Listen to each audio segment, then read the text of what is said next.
What do you need to plan for when you're a vegetarian or a vegan athlete?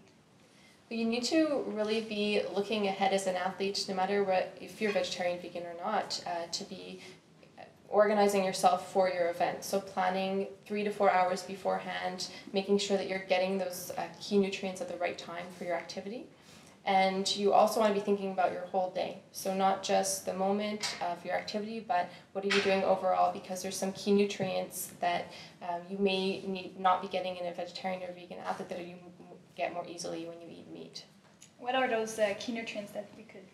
Well, for one, you have the protein, because meat's a source of protein, and then you have some micronutrients, vitamins and minerals, which are calcium, iron, and B12. So those three are important to pay attention to. And you want to be looking at ways to replace what you might be missing if you just took out and eliminated those foods. So what are the sources of nutrients that we can get that are different in a vegetarian diet? For protein, you might want to start having legumes like black beans, kidney beans, those types of foods. And that'll be a great protein source as well as a great iron source and calcium source. So 3 things in one. Mm-hmm. Tofu, if you can find great ways of having tofu, that's also another great protein source. And there are actually supplements too that are developed either specifically for vegans or vegetarians that are great in replacing protein if you can't find a protein source available that's vegetarian or vegan. Okay. And so we've talked about nutrients that we could be missing in our diet, but are there any other risks in being a vegetarian athlete? Well, for me it was particular because while I was playing hockey, I decided to be vegan. So I went to a nutritionist to see how I could change my diet not to lose any muscle mass and still be performing in the highest league, the hockey league in the world. So at first, when I met the nutritionist, she was telling me just the basic meal every day, how you change it. But the biggest challenge was, what do I do after game, after practices? Because the one thing with vegan diet is that there's many ways to replace the meat product and to get you more protein, but often after games or practice, you don't have time. And time is always an issue, and I don't have time to cook quinoa or a mix of black beans, red bean, and all that stuff. So I need to take supplements. And the supplement I was taking was the Vega supplements, protein powder, which to me was the key. And I would even go as far to say that if I didn't have that, I would have been in trouble sometimes when we're on the road, because right after practice and after hard games and stuff, I need to replenish my body, and they often say you have half hour after to consume, to have something right after games to take stuff. And often what guys do, everybody had their own shake, and they're taking wheat product, which is this cow milk and cow products, and then they mix it up with milk. And I would just mix it up, Vega powder with water juice. And to me, it was the key. And it's doable without that, but it's extremely difficult when you're traveling. You go to places, and sometimes some place you go, you might not find a resort that you needed, and it was harder. It was more challenging. It was the hardest year I had to eat while I was vegan. Was in my career was the last year that I wasn't there, because I was the only one, and also if you're the only one, teams will not flex just for one guy. So you gotta find ways to get everything that you need. Yeah. Because it's not something that is like in collective sport, team sport. If you're the only one, you have to find your way to find things. It can be an exception. They go with the majority, right? So individual sport will be different, but I find the ways that it worked for me. Thankfully on the road, there's a lot of vegan place that I was able to go in and stuff, but obviously if I went to steakhouse with the guys, there wouldn't be many options other than a salad.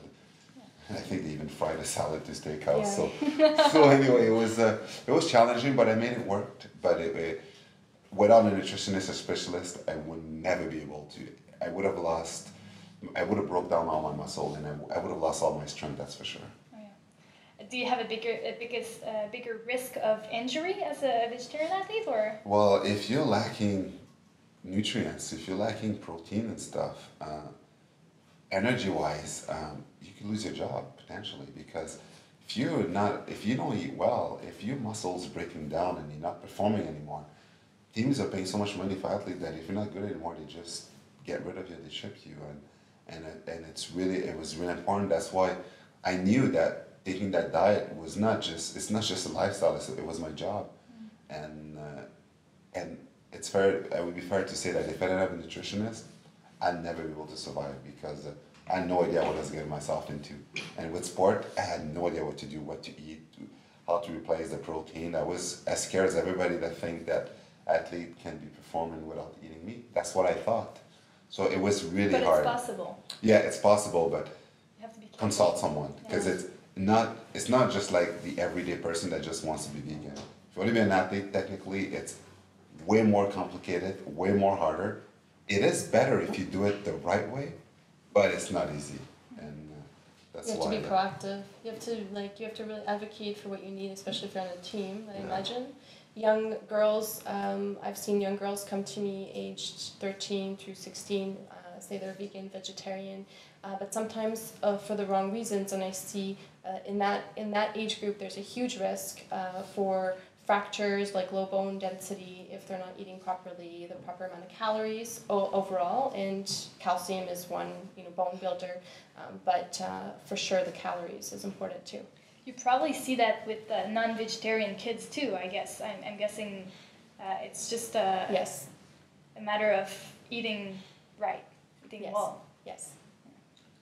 And is it true that you can have you probably will have a shorter career as an athlete if you're a vegetarian? Not if you do it the right way. There's many athletes that says that, like, and a lot of athletes actually became vegetarian are saying that and even me, I said that if I would have been vegan years ago, I would have played longer, because your body regenerates, like, what it does to your joint pain and all that type of stuff, because people often talk about acidity and alkalinity. Like, if you eat too much acid stuff, your body becomes more ache and sore and in pain. And if you eat more vegetables, it's better for your body. And so often, and a lot of athletes, even athletes that eat meat, a lot of them eat more and more vegetables and stuff, do have more alkaline diet. And it goes again to the way that you eat, because, I don't know if there's a study for it, because I've heard that people saying that, yeah, vegetarian career could last longer, but some people could say that the opposite, right? Because it's not easy. Like, I would lie if I'd say in 2014 it's easy to be in a team sport and be vegan. I'd lie, because it's not. The food, the team meals, and everything that you have with the owners, with the sponsor and everything, I'm sorry, but it's not vegan. And if you're the only one, nobody's gonna stretch and do it for you, and that's why it's not easy. So to say that your career will be longer if you are, well, what if you play in a town that you have zero resource, and what your options and what could you do, right? So sometimes stress, like, if it gives you more stress than good, because often we say that it doesn't matter how you eat, but if you stress because of the lifestyle that you have, everything that you eat becomes acidic, so it doesn't matter. So lifestyle in sports and what you do and the support you have is so important, because it depends on the sport that you do, but I wouldn't be qualified enough to say that if you're vegan tomorrow, you will play longer, because there's much more than just that decision that goes into the sport to say that that's going to happen. And I have looked at the research on being vegetarian or vegan and performance, and there's nothing that says that one diet is better than the other. But the research is still really young, and there hasn't been a lot. So maybe in the future there could be something there. But I think it has to do more with the overall health of the diet. You were talking about just even the challenges of being on the road with the team. You don't always get healthy options in the first place. So it's not whether you're vegetarian even. It's just having access to vegetables and fresh fruit. So that's a challenge in and of itself. Yeah, and the one thing though about that is the fact that if an athlete eats too much meat, we know that the body works hard to digest the meat. So, and that's why. And I remember when we used to eat at steakhouse, all the guys were tired and you want to go to bed after. Yeah. So if you eat less meat, your body doesn't work as hard to digest it. You have more energy for your sport. So the things like that in moderation, that even if you're not vegan, if you eat anything, because what's the amount of meat you eat? 5 ounces in a day? For that people you're eat- supposed to Yeah. versus what people actually eat. Yeah. Yeah, you're not supposed to go over really this 90-gram, 3-ounce portion. Most people don't need to. Yeah. Even tall, lean athletes don't need that much protein. And in professional sport, in the hockey world, like I could tell you, we go to steakhouse, 50 ounces steak, that's everywhere. And you don't need all that. But often people, athletes, people that have money, associate wealth to steakhouse, I don't know why it's that way. It's like It's almost a culture. like, yeah, it is a culture because it's like, you never see people with wealth sitting in a vegan restaurant with this all ecologic, like the wood tables and no leather, nothing, and bad lighting in a corner, and you sit there and have a beautiful meal with a glass of organic wine. Like you never see that, right? And it's the mentality that it will take years to change, and like you just said, when I was doing it, I was eating way too much meat, too much of it. You just reject it. You don't need all that. But I learned that in my last year in the NHL. I played 13 years there, but there's so many things that education, the book that you guys are doing is a good idea because the young kids will be educated to it, that will grow up, some of them will be in the NHL. And the base of it, like when you grow up, is so important because you need to learn that stuff. All that stuff will help you be a better athlete and a healthier person. We definitely need a lot of resource tools to help us with that. What are the tools that are accessible or that we have access to? Well, there's a few great tools if we're looking at internet resources. I definitely direct you to SOSCuisine. We're creating a resource just for hockey players, which is very interesting, or hockey families. That's going to allow a family to plan for having that active athlete amongst them. There's also already all different types of people can plan right on SOSCuisine, so that's going to be a great resource. And there's the carb loading meal planner, I think that's there as well. I'd also direct our Canadian athletes to coach.ca. It has fact sheets that are really detailed. They give you the list of the key nutrients I was talking about, the protein, even zinc, where you can find these key nutrients that you want to watch out for if you're a vegetarian or a vegan athlete.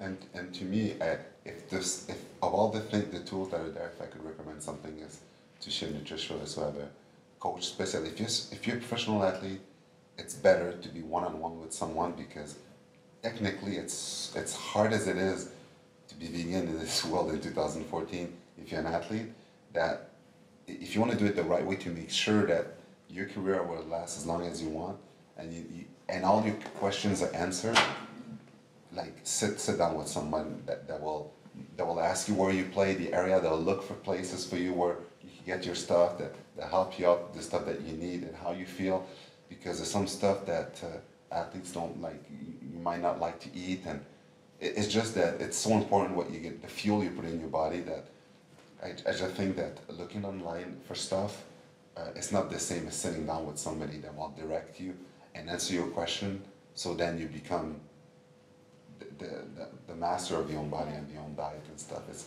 just a safer way if you were the to best someone. might be a combination of all those things, seeing someone and then all the other resources at home.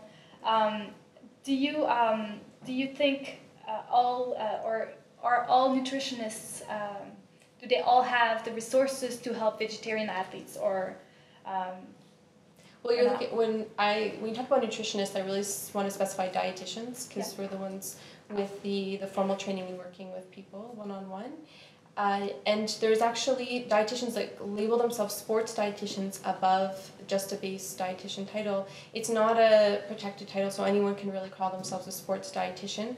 But you could look and ask them questions about their background, their training. They should have some great knowledge of your sport, because each sport has its different demands and energy and maybe scheduling. They should understand, if they're working with an NHL athlete, that what the demands are and the schedule and everything. So that's important for the athlete, to make sure that the person you're working with really understands who you are and has a background in it. So it's good to know that there's a lot of resources out there to help us, but it can be very difficult, as George mentioned. So I'd like to know, what are the challenges in maintaining a vegetarian diet?